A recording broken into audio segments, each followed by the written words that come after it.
Thank you for being here to our session with rabbis early in their career to look at what's happening in the world right now and how Jewish spiritual leadership can address the issues that we are facing today. Even in today's newspaper, the headline was sixth straight year of the hottest oceans ever. And the other headline I saw today was that we set more places in the United States set heat records this past summer than any time since they've been keeping records. Um, what we are talking about today is straight out of the headlines and relevant to all of our lives. And the four rabbis that we have with us today are going to talk about how Jewish spiritual leadership can help us work together to address these issues, to support each other, whether we're activists, have a prophetic voice, organizational change makers, the many ways that we can act in the world. Um, this is really the subject that's on many of our hearts and minds, and I look forward to this session. These are questions that I think about on a regular basis, and I know many of you do as well. So let me introduce the four rabbis who we will be learning from today. First is Rabbi Laura Bellows, who works to build a resilient uh, justice-seeking creative community that's rooted in Jewish wisdom. She's a program designer, a curriculum writer, an experiential educator, a freelance rabbi, a soferet. For those of you who don't know what a soferet is somebody who can write Torah scrolls, calligrapher, a mentor, and works a lot with youth and young adults. And she is now Dayanu's incoming Director of Spiritual Activism and Education, and we certainly wish her well in her new job. And next is Rabbi Shoshanna Friedman, a writer, a mother, a climate activist in Boston, and she serves as the Director of Professional Development at Hebrew College and as Rabbinic Ambassador for Dayenu, the Jewish Call to Climate Action. Her song, The Tide is Rising, which she co-wrote with her husband, Yotam Schachter, has spread as an anthem in the climate movement. And she has been published in the New York Times, Yes Magazine, and in Rooted and Rising Voices of Courage in a Time of Crisis, where she has a wonderful essay. Recommended highly if you haven't read it yet. Rabbi Zelig Golden. Zelig is a founder and is the founder and executive director of Wilderness Torah, which awakens earth-based Judaism through an annual cycle of land-based festivals, nature-based rites of passage, and training emerging young Jewish leaders. My youngest daughter actually was on staff there, so I've heard wonderful things about it. Zelek received his rabbinic ordination from Aleph, the Alliance for Jewish Renewal, has a master's in Jewish studies from Graduate Theological Union, and was ordained as a Magid by Rabbi Zalman Schachter Shalomi Zichron Livracha. He lives with his wife Rachel and their three kids. Rabbi Josh Weissman is the Senior Program Officer at the Jewish Community Federation of the Bay Area and co-founder of the Big Bold Jewish Climate Fest. So we're grateful for Josh to helping to start this whole thing we're at. And previously he served at Kavanah Cooperative and Hillel at the University of Washington in Seattle, where he engaged climate action with young adults and people of all ages. And he writes and teaches on Jewish climate action and is a longtime activist. So what I've asked each of the panelists to speak for 3 or 4 minutes about what Jewish spiritual leadership looks like at this moment in time. Let's begin with Laura. Great. Thank you so much, Rabbi Liebling. And it is such a joy to be here with these colleagues and with everyone who's in attendance. Thanks for joining tonight. or today, depending on where you are. I was thinking about, I saw a similar headline from NOAA on NPR today, in this case, NOAA being the National Oceanic and Atmospheric Administration, which reported that extreme weather in the US cost 688 lives this year and 145 billion in damaged property just this past year alone. And I think, in the face of such disastrous news and the reality that climate change is here and now, and has been for a while, there are really three ways that I like to think about it, to approach it in terms of what teachings, what values we can draw on. So so I realized that so I like to sorry, let me thank you for your patience, everyone. I'm at the let me come back to center. So I'll say that we are, as early career rabbis, at least speaking for myself, living into the answers with our communities. There are many ways in which climate change brought me to the rabbinate, both in a desire to care for, offer pastoral care for whole communities in the face of climate disasters, and also because of the increase in individuals facing climate anxiety and fear, especially young folks in our time, and the need for pastoral care there. I also came to the rabbinate because we have such a rich tradition that speaks to this moment in relevant, challenging, and real ways.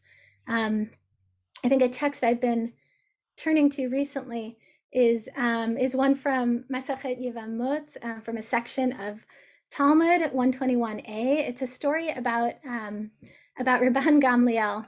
Rabban Gamliel's on a boat. He's on a raging sea. The waters are crashing, and he sees another boat nearby with his beloved friend Rabbi Akiva there, and the boat capsizes. And he sees this happen, and he's at a loss.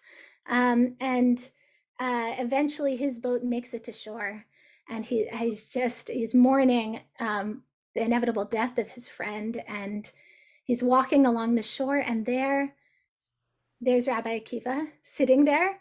And what is he doing? He's sitting there studying halakha, studying what do we do day in and day out to keep putting one foot in front of the other. And Rabbi Rabban Gamliel asks him, how my friend, you're alive? And Rabbi Akiva is talking about the halakha, and he says, no, hold on a sec. How did you survive? And Rabbi Akiva says, well, there are actually two different versions of the story, and one of my favorites. He says, well, when each wave would come, I clung to a daf, to literally the page, or the page of Talmud, but in this case, a plank of wood from the boat. And the waves came, and I bowed my head to each wave, to the crash of this ocean that we're in. So I bring that as a story that is not in its original context about climate change, but is one that's certainly, for me today, when I think about the raging waters that we're in, and what it takes to keep putting one foot in front of the other. I think about those friends who sometimes find us on the shore, and help us remember that we are actually surviving and making it through. I think about the daf, the plank of wood, but also the learning and the Torah that can help carry us. I think about the humility that it takes to sometimes bow our heads in the face of such great odds, and yet know that we are being carried wave to wave to a place of change, hopefully with resilience. And certainly there's more to unpack there, and there are endless stories in Torah and our tradition that I turn to in times like these. Thanks. Thank you, Rabbi Laura. That was a great story. I had forgotten it, and now it's back in my consciousness, and I will remember it. Thank you. Rabbi Zelig, why don't you go ahead? And I just want to give people a heads up. Rabbi Zelig had a previous commitment down. He would be leaving us about 10 or 15 minutes early. So, Rabbi Zelig, would you go ahead, please? Yeah, thank you so much, Rabbi Liebling, and everyone here. It's amazing to be part of this crew. And thanks to Josh and the founders of the Climate Fest. It's really critical we're having these conversations. So my first answer, just walk to the door. Rabbi Laura was talking, one of my daughters walked to the door and brought this unexpected gift to me. And if you can see it, it's a piece of art she did that says "Love in the Middle" with the Magen David. And I think, like, Diane, that's enough. Like, love. Let's put love at the center of everything. And I love that Emma brought that. And the Magen David, it represents for me the sky and the earth and the four realms in the four directions. That's the 6 points, and we put ourselves at the center. We put our community at the center. And I really want to call upon the truth that has been invoked at the beginning, the sad truth that our earth is changing right now. We face peril because we are damaging our Mother Earth, Gaia. And I think with the transformation of the earth, which we are an inextricable part of, it is time for us to change inextricably. And from the place of being a rabbi, from the place of being a cultural creative, it's like, well, how do we change? And so I feel one of the essential ingredients is that we step beyond the survival mentality and we move into a thriving mentality. We move outside of an identity agenda and into a resilience agenda. To be a Jew today need not just mean that we survive as a Jew, but that we are resilient as a part of humanity on earth. And that we bring our values, we bring our studied tradition, and we bring our beautiful rituals to bear on the question of what does it mean to be resilient today? The Jewish people know the story of exile very deeply. It's the centerpiece in some ways, and then of liberation. Exile, we are taught from the ethics of our father, Pirkei Avot. This is chapter 5, verse 9. It says that because of our failure to observe the laws of Shemitah, we went into exile. Well, what would it be like to observe the Shemitah and return from exile? Shemitah representing land-based values of sustainability, of regenerative agriculture, regenerative economy, regenerative energy. So how do we take ancient traditions and repurpose them for the modern time towards technology, towards culture, to return? We need to honor the cycles of our lives, of the people's lives. Boris Johnson on the march to COP26 was professing an amazing piece of Torah. He said, because humanity is living in suspended adolescence, we are selfish people on earth, and that is the cause of the climate catastrophe. So what would it mean to bring Jewish values into initiating our youth and our adults into what it means to be a full, whole human being who serves ourselves, our families, our communities, and the earth at this great time of change? And lastly, as my dear Reb Zalman would say, it is essential that we repurpose our traditions to serve the time. So we need to study and build technologies. We also need to dig deep into ancient rituals like our rain rituals to help balance the climate once again. And I look forward to this conversation. Thank you.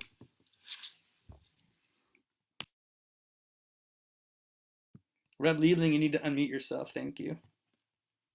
Thank you. Reb Zalman would talk a lot about repurposing ourselves and repurposing our traditions. So thank you for that. Rabbi Shoshanna? Thank you. Thanks, Rabbi Liebling, and I'm just delighted to be here. Thank you, everybody. I want to make 4 really tachlis, really specific points, if I may, around what does it look like, what can it look like for Jewish spiritual leadership to adapt and change. The first is we are whether you are an ordained leader or an educator or any sort of place in your life where you exercise leadership. Parenting is spiritual leadership. We are the story weavers. We are people who are making sense of things, and what stories we tell really matters. So one very specific thing I would recommend, I have the book here, is check out Joanna Macy if you have not yet. You could start with this book, Active Hope, and learn her framing for the three stories of our time. There is a great unraveling happening. It is very real. It is very scary. It is very deadly. There is also what she calls the great turning, which is the life affirming and sustaining and thriving ways that humanity is the ways that we are emerging into that, and the ways that we have, many of us outside of the Western industrial world, have lived for millennia. And so tied into this point of reading Joanna Macy, I would also highly recommend listening and attuning to Indigenous voices and Indigenous wisdom, and shifting the story away from humans as a whole don't know how to live to sustainably, towards a story of there's a particular civilizational model that has been going on for a few thousand years and has taken over much of the world that is out of tune. But actually, as a species, we have deep wisdom in us, and part of the choice that we get to make now is how to shift the balance back towards those voices, to remember, literally remember ourselves, to become members again of the Earthling community consciously, since of course we've never left. That's my first point. The second one I want to make, very connected, I know, to what Rabbi Zelig does for a living, is leadership is an overflow of practice, and we as leaders need to do our inner work. We need to do our grief work. We need to do our own attunement work. Where is it that you feel connected to earth? How do you feel your own roots, not necessarily sinking into the earth, but growing up out of the earth, remembering that we are not metaphorically, we are very, very literally minds of this planet. Our bodies come from the planet. We are immune cells of the planet. How do you create your own spiritual life and seek out the sense of the mystical and the connectedness, whether that's through prayer or transcendent meditation or psilocybin or whatever it is that helps you connect. I mean that very, very seriously. What is the medicine that we need to help us connect? The third that I want to say is to shift policy and power. So if you are in a position of leadership of any kind, but especially in organizations, spending time shifting power, building the power of organizations like Dayenu or Chazon, so that people are ready to mobilize, getting out the vote, and doing direct action yourself is really important. And I'll leave it at that for now. Those were three. Let's see if I can get my fourth in later. That was wonderful. Thank you, Rabbi Shoshanna. I have to say that after Reb Zalman passed away, my most important teacher has been Joanna Macy, and I have been blessed to study with her. I spend a lot of time teaching her work, so I strongly endorse people looking at her teachings and the framework that she provides, which is really very important. So now I'd like to pose a few questions to the panelists. Rabbi Josh, does he get to do an Rabbi intro? Josh. Oh, I am so sorry. Thank you, Rabbi Josh. How could I do that? It's good. It's good. I will be brief, and then let's get to this juicy material. So inspired by what my colleagues have just shared. I will start with a bit of Torah that grounds what I want to say, which is based in the story of Noah and the flood, where the flood has obvious echoes. It is an ecological catastrophe that, if you look at the text, is caused by human behavior, the state of society, and it threatens all human and animal life. And we had a warning, and all four of those things are very much parallel to our situation. And our interpretive tradition looks at what Noah did or didn't do, and you see the layers of that story unfolding through the centuries and the millennia of our interpretive tradition around that story. And one very strong strain of the interpretive tradition around Noah, it casts us a rather skeptical eye on him and his response to the flood. at first glance, he might seem like a nice guy. I mean, after all, the text says that he's righteous. He saved a lot of animals. Animals are cute. That's nice. But there's this very strong skepticism in our tradition. And what you find is a series of commentaries that show that, wait a minute, actually, this flood was preventable. This didn't need to happen, because the text says clearly that it was the state of society that brought it about, not God on a whim, but the state of society. And Noah had a warning. And so if you have a warning and you know what the cause is, you can do something about it. And that's also true of our situation. And on down the centuries, just amazing unpacking of Noah's psychology and why didn't he act to prevent it, and what got in the way, and all the pieces of Noah's psychology we see in our era, actually. But for me, it culminates in a commentary by Rabbi Levi Yitzchak of Berditchev about 200 some plus years ago, one of the early Hasidic masters, who said this about Noah. He said, look, there are righteous people who know that they have the power to help and to change the course of events. And there are those who don't realize that they have that power. And Noah was the second kind. The problem with Noah, says Rabbi Levi Yitzchak, is that he didn't understand that he had the power. He didn't believe in his own power. And that is my signal message from our tradition in this moment, is that this is preventable. We have choices to make, and each of us have power. And the key thing is to recognize the power that we have and to use it, and to not be like Noah, essentially, and to not let it happen, believing that we don't have the power. And so what that means for Jewish spiritual leadership, I believe, is that every Jewish spiritual leader, and that may come with ordination or it might not, it might be formal, it might be highly informal, you need to figure out where you are and what you can do where you are, and that each of us has a role, even non-specialists, right? I think that every rabbi and cantor and maggid and lay leader and really person has some kind of power, some kind of role that they can play. So this is a great moment for us to expand our notions of what rabbis and spiritual leaders can and should do. Regardless of your job title, we all find our voice and our skills with respect to climate action and resilience. You might be on a pulpit or on a campus with a justice org or teaching. There's, wherever you are, even if it seems to have nothing to do with the environment, there's some substantive way for you to engage those you work with around climate, because climate is no longer an issue. Well, I'm into this issue and you're into that issue. It's not an issue like that anymore. It's literally the air we breathe. And so whether you consider yourself an environmentalist or not, a specialist or not, there's something important that you can and should do. And you don't need to do it alone. You can and need to lean on each other. And that's what I've tried to do in my few years so far as a rabbi.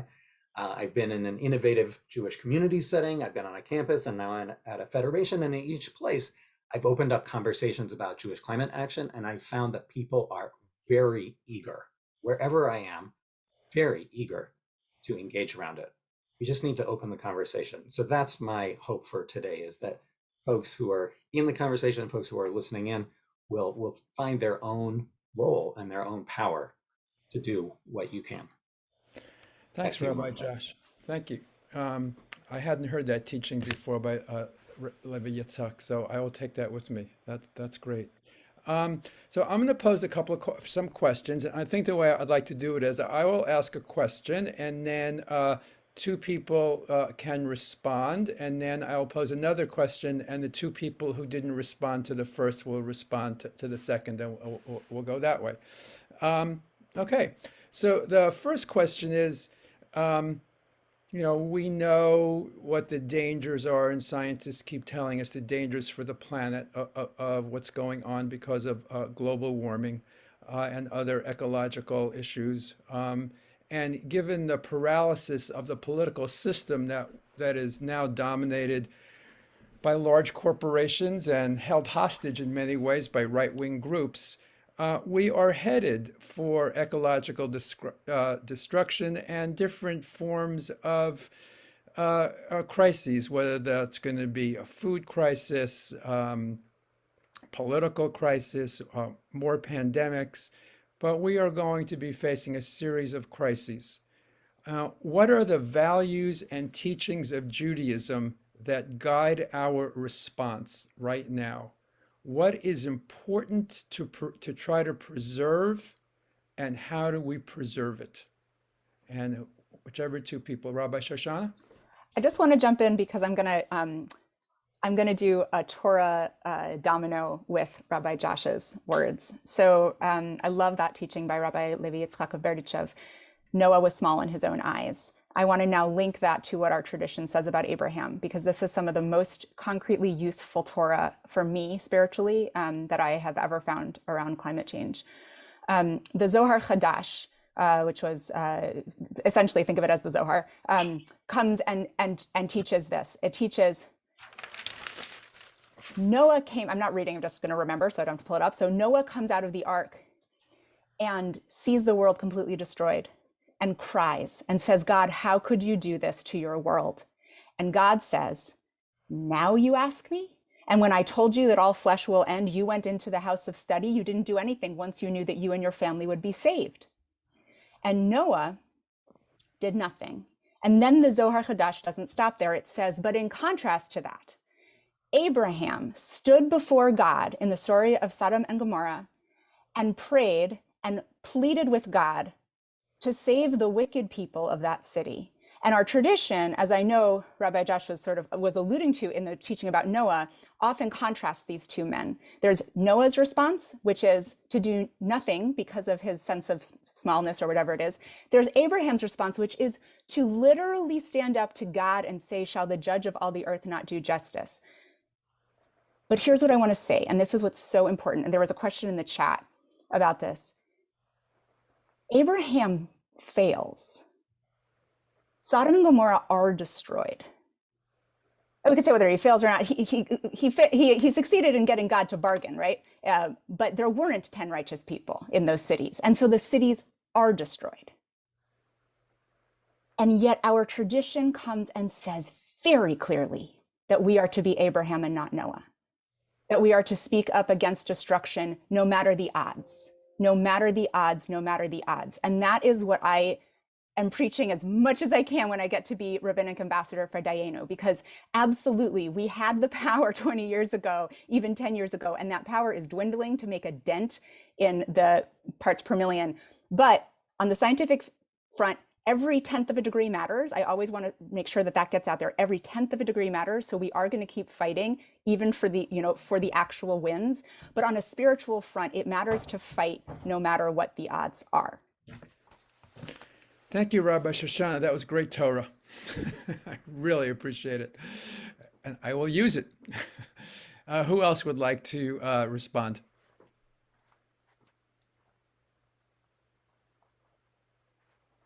I'm happy to jump in. And I want to bring this piece of love back, because I think it's the simple but most profound teaching for me. And I agree 100%, Rabbi Shoshanna, with what you're saying. We need to fight for every 10th degree. And yet I also want to bring love back to the center. Ve'ahavta l'reacha kamocha. Love your neighbors, we love ourselves. Sometimes I feel like when we frame it as the fight, the frame itself is the loss. And so one of the questions in the chat was about how do we decide what our institutional priorities are. And I want to bring in just the teachings from our tradition. Love your neighbor. And that teaching in Leviticus is first framed by, if your neighbor is off the mark, bring tochacha, rebuke them. That is love. So sometimes it's the tough love, and sometimes it's the love of heart compassion. But how we build relationship, how we build connection in this time, it is inevitable that ecological collapse of some form is on the horizon. Whether it completely destroys humanity or not, God willing, no. But challenges are ahead. So not only do we need that love in the policy realm, the tough love to fight for each 10th, of a percent, a 1/10 of a degree, but also the love on the local level. In our family systems, in our community systems, when the wind blows strong, when our roots are deep in the earth, in Torah, in family and community, we have resilience. And I want to invoke love as the centerpiece of resilience, building relationships, building networks, building connections. So when challenges come, we have each other to lean on and to support each other and to rise up for policy change. Amen. Now I see why you're a Reb Zalman student. Okay, so the next question that I'd like the other two rabbis to respond to is, somewhat building off the other one, is given the likelihood of ecological destruction and various social crises, what is the spiritual and moral guidance we give to people who are trying to decide whether to opt for survivalist culture, resistance to what's going on, or leaving the country? I would say I have these conversations regularly with people of actually all generations.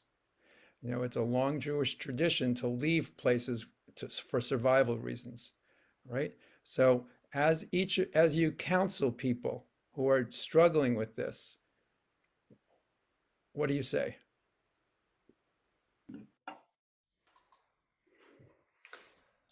I can jump in here.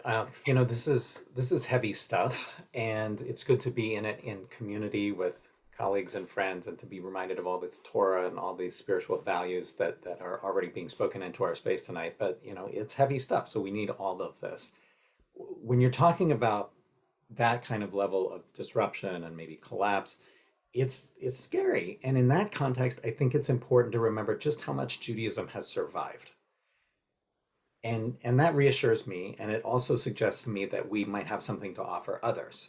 That maybe this, I don't know what it is that has allowed us to survive everything we've survived. Maybe it's the process of constantly finding new meaning in the same ancient words, which is this very creative process. Maybe that's a piece of it. Maybe it's just having a sense of purpose and mission. Maybe it's adaptability. Maybe it's all of the above and more. But I like to remember how much we've survived. And in that surviving, we've taken all those routes that you mentioned, Rabbi Liebling: survival, resistance, leaving, getting out of town when necessary. They're all very Jewish, depending on the situation, right? And we need to act in each situation according to its circumstances. And I really believe that where we are right now in the United States, as an American Jewish community or a North American Jewish community, is that right now we have a clear moral obligation to stand up and resist and build resilience where we are, and to stay where we are. There's no escaping this, because it's a global problem anyways. And the US is doing a disproportionate amount of the damage, right? And so as US citizens, we have a certain amount of leverage, of power, that power that Noah didn't recognize he had. And as a Jewish community, we have a certain amount of collective power to use. And when we join with other communities, even more. So I think we have a moral obligation to stand and resist and advocate and build new, healthier responses and systems and resilience. And we also have to be there for people at every step and every state of mind and heart that goes with each change in the news and each development and each wildfire season. So sometimes, we need to get prophetic and say, this is real and we do not yet have our act together and we got to get our act together. And then sometimes we need to be there as comforters with our presence and our Torah and an embrace to say, this is hard and we're in it together. So I think all of those are called for, depending on which moment and which person and where we are. Thanks, Rabbi Josh. Rabbi Laura, what do you say to people who ask you those kinds of questions? Well, I think, Rabbi Weissman, really, you said a number, I think you really articulated well some of the fear of this time, and also some of the ways in which, as Jews today, we can turn to our long history and our resilience as a form of strength. I would say that, and also as a grandchild and great grandchild of refugees and survivors, I certainly understand that there are times to flee. I also know that there are, there is such a rich and long tradition that we have of resistance, and I think that as Josh, as Rabbi Weissman was saying, the imperative for bold political action, for direct action, for resistance, when we are in a place of power, when we, as a country, as individuals, as a people, that using our power well, I think also means really finding the ways to act effectively in resistance. And all that said, I think pastorally, in this moment, when I get questions like that, I think there is a place for holding the resistance and action with some deep listening, with some deep presence to our own hearts, and to the needs of our communities, to those most marginalized in our communities, both Jewish and not Jewish, human and within our ecosystem, to be able to really listen into the action in some sense. There is a beautiful teaching I'll just share real quickly that that I was reminded of from Rabbi Sharon Cohen-Anisfeld, who's been a teacher of a number of ours today. She sort of posed this question of, what do we do when we're exhausted? Like, what's the antidote to exhaustion? Which I think often when I hear questions like this, it's coming from a place of such despair and such exhaustion, such fear. And that one answer to exhaustion is wholeheartedness. Wholeheartedness can come in many forms and many places, but Rabbi Menachem Mendel of Katz, as quoted in the Tales of the Hasidim, he has this beautiful story that when we say v'ahavta l'recha kamocha, I'm sorry, v'ahavta et Adonai Elohecha, that when we say that v'ahavta, you should love God with all your soul, all your might, all your resources, that we that we may be in a state of sort of close-heartedness, overwhelm, fear, numbness, but that those words come to actually sit like on our hearts. They kind of hang out there on top, waiting for times when we have the open-heartedness to really hear where we need to take action, hear where we're called, hear where our unique gifts in the world could be put to use in effective ways. So that's a blessing also for those listening, that we should be able to, in those times, in those days, in those weeks or months when we are feeling numb-hearted or closed-hearted, or where the love that Rabbi Zelig is talking about, where it's sitting on top of our hearts, that we should also be able to have the days when we can put one foot in front of another and be open-hearted, be wholehearted in the face of this exhaustion, to keep going. Thank you. So I'll ask another question. This time I'm going to ask Rabbi Zelig to be the first one to answer, because I know he has to leave early. So we know that we need a new paradigm for our society, because our current paradigm of power over, of extraction of wealth from the earth and people, a paradigm of hierarchies, does not work.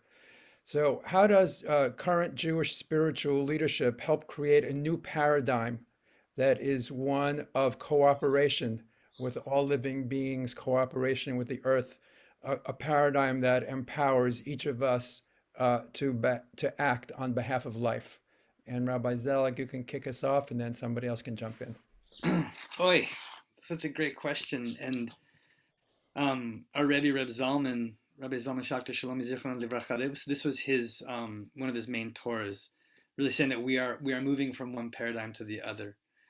And in this new paradigm, one of the things he shared, he invokes Moshe Rabbeinu in the time when his father-in-law comes, Yitro comes and says, you can't rule alone, you must decentralize. Now that was still very much a hierarchy and has been for millennia.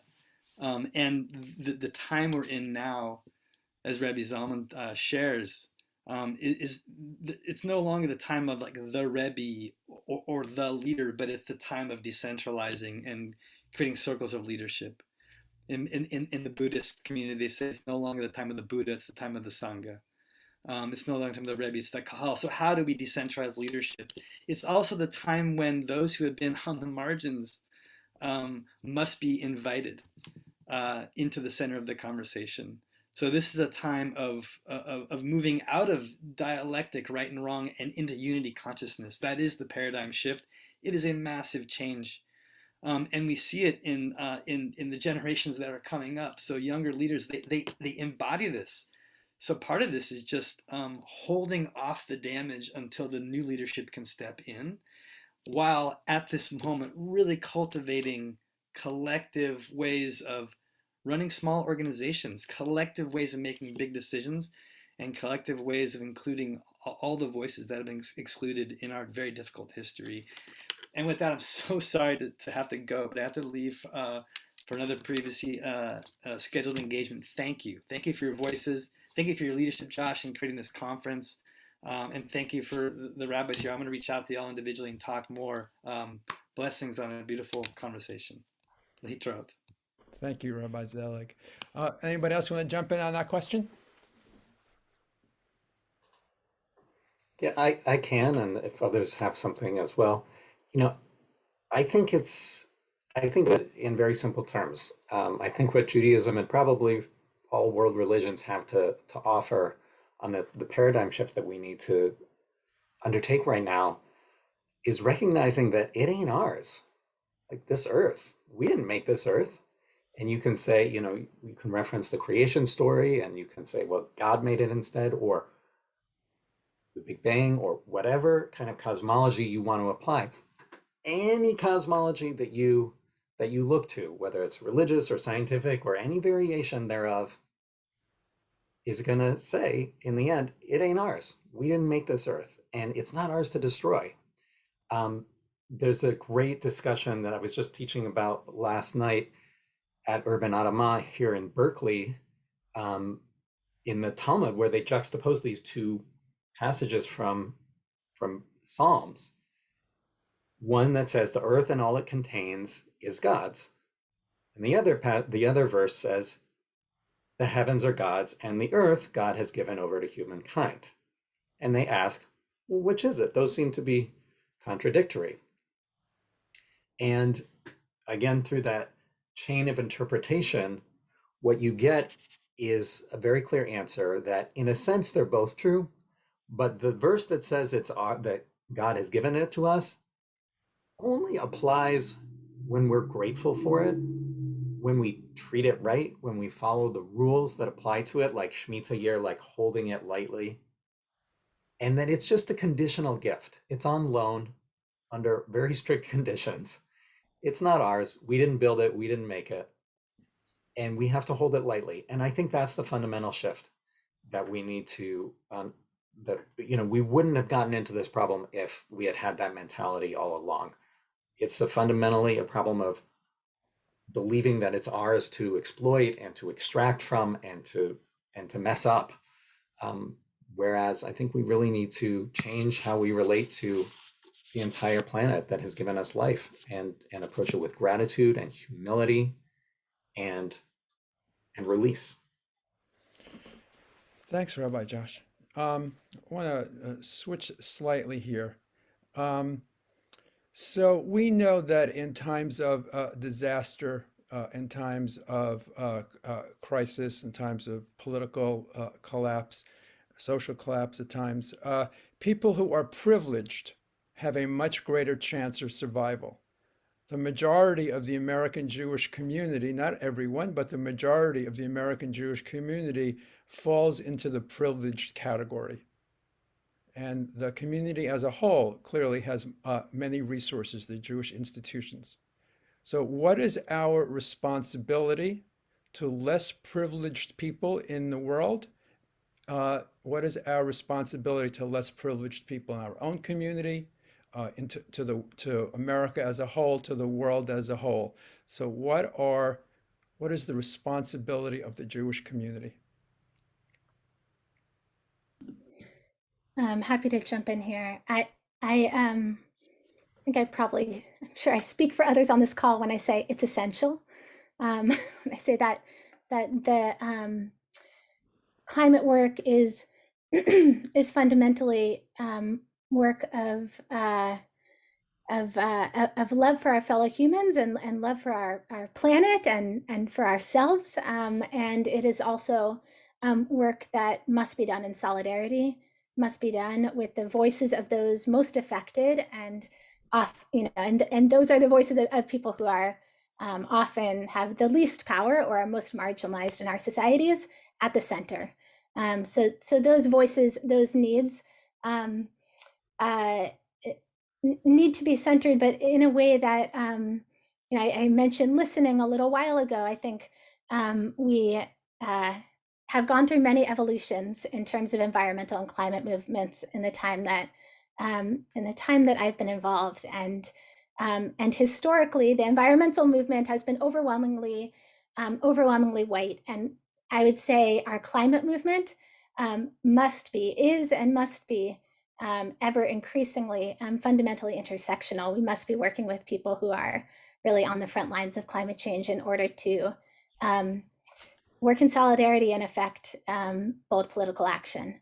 So I'll say that the one other piece is that it's not new, that our Torah, our sources throughout history, throughout generations have been putting front and center the needs of those who don't have as many access to resources or as much voice or as much power in our societies. So it feels pretty clear to me that we can no longer and must not be doing this work either alone nor without really listening to the needs of those most affected first. Rabbi Shoshanna, you want to weigh in this one as well? Sure. I just briefly, the major things I would say is a major thing that we can do, anybody who has any amount of assets, is to be sure that they're invested, at least screening out fossil fuels, and also people who are in the position to be giving tzedakah or to move generational wealth. There's a massive amount. I'm third generation American, and my grandparents benefited a lot from the progressive tax code of the middle of the century, and so I think a lot about wealth redistribution and how do I both invest wisely and also move money. And not everyone's in a position to move significant amounts of money, but most of us can give it at least some amount of tzedakah, and giving that to frontline groups who are organizing for whether it's voting rights at this point or indigenous rights, POC, people of color-led organizations who are on the front lines of climate work.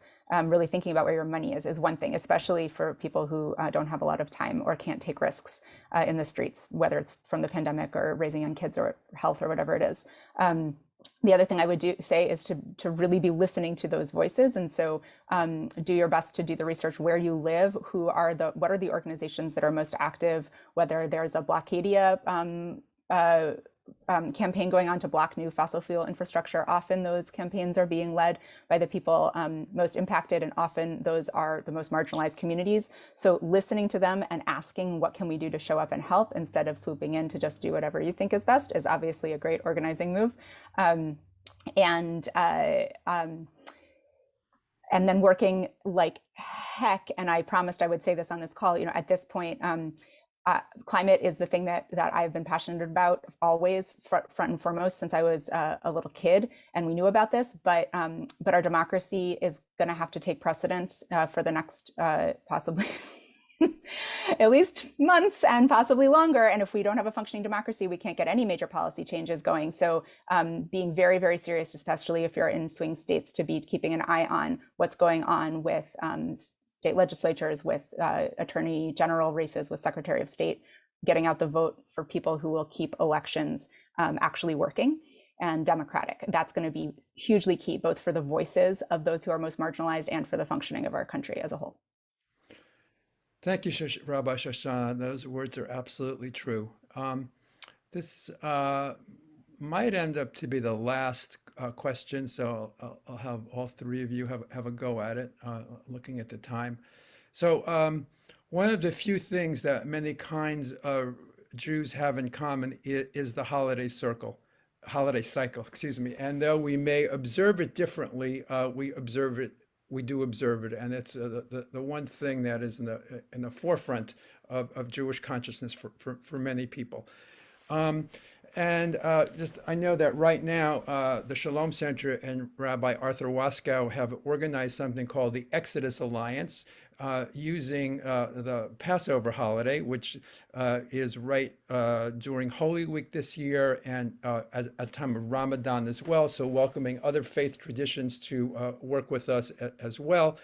And what the Shalom Center is doing is asking people around the country during Passover, during the end of Passover, to go to city banks around the country. Citibank is the largest financier of fossil fuels in the country, and to have street seders in front of city banks.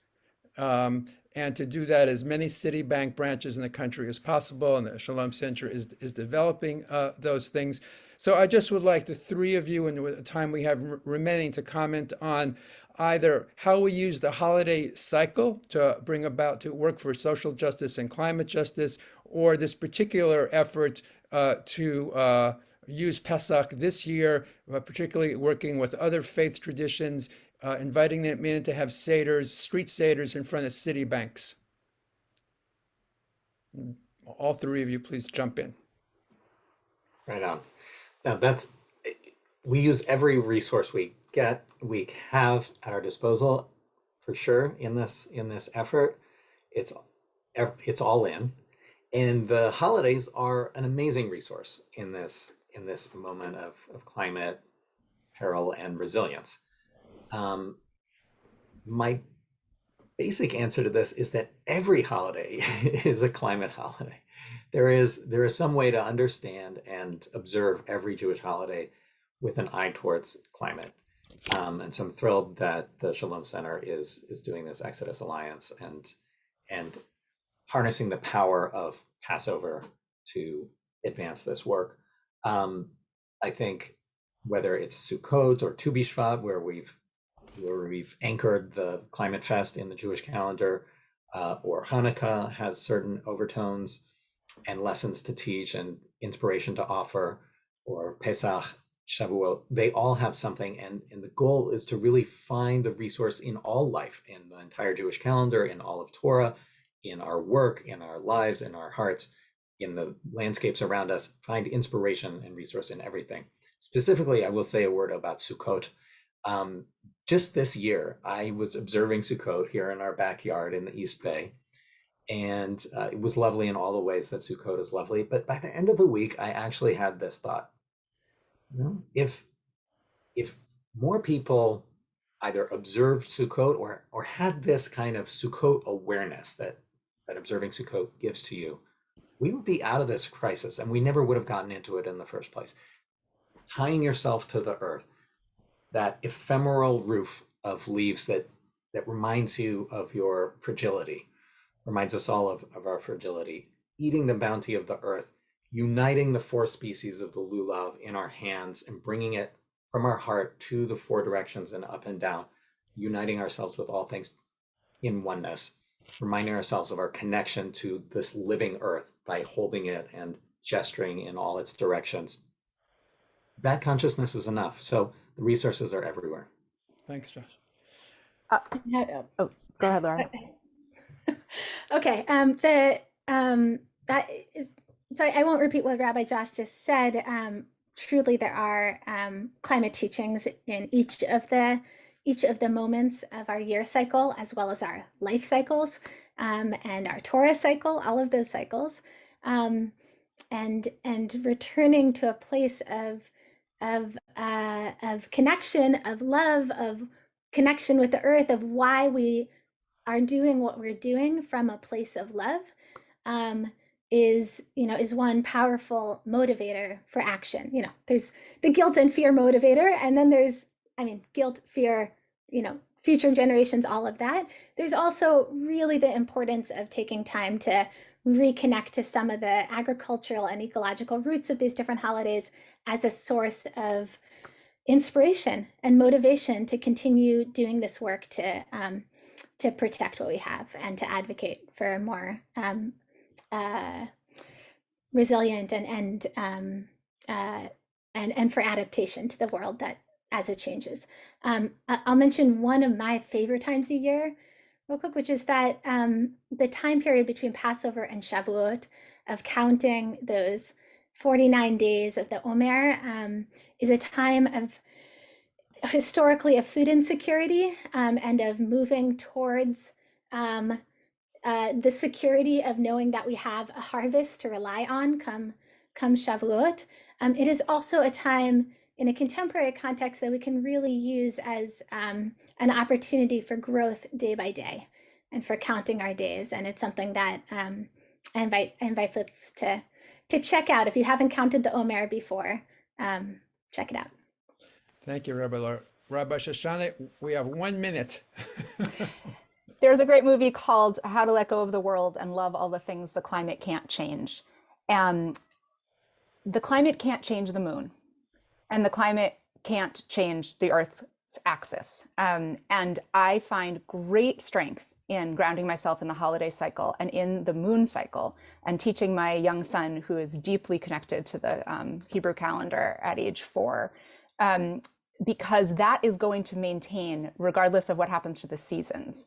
And the other thing I want to say before we close is there's one thing that you can do right now. It's start using he, she, or they pronouns for every living thing. It has been a transformative practice for me, and I highly recommend it. Thanks to Robin Wall Kimmerer, an Indigenous teacher and botanist. Yes. Thank you. Robin Wall Kimmerer's book, if you haven't read it, is quite wonderful. Thank you all. This panel was called The Next Generation of Rabbis, and they asked me to moderate it because I'm the previous generation of rabbis, and I have to say that Judaism is in great hands with this generation of rabbis. I feel privileged to know all of you. As somebody in the chat pointed out, this year, Martin Luther King Day and Tu B'Shvat kind of overlap. Tu B'Shvat begins the evening of this coming Monday. We cannot separate social justice from climate justice. It is one struggle, as Rabbi Shoshanna said. Our struggle for democracy now, for voting rights, is absolutely essential. We will never be able to bring about climate justice unless we have social justice.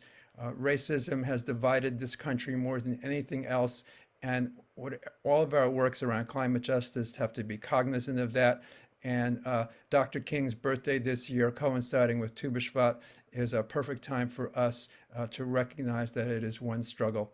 And thank you, everybody, for joining us. And I am so grateful that this next generation of rabbis is here and teaching. Goodbye, everyone.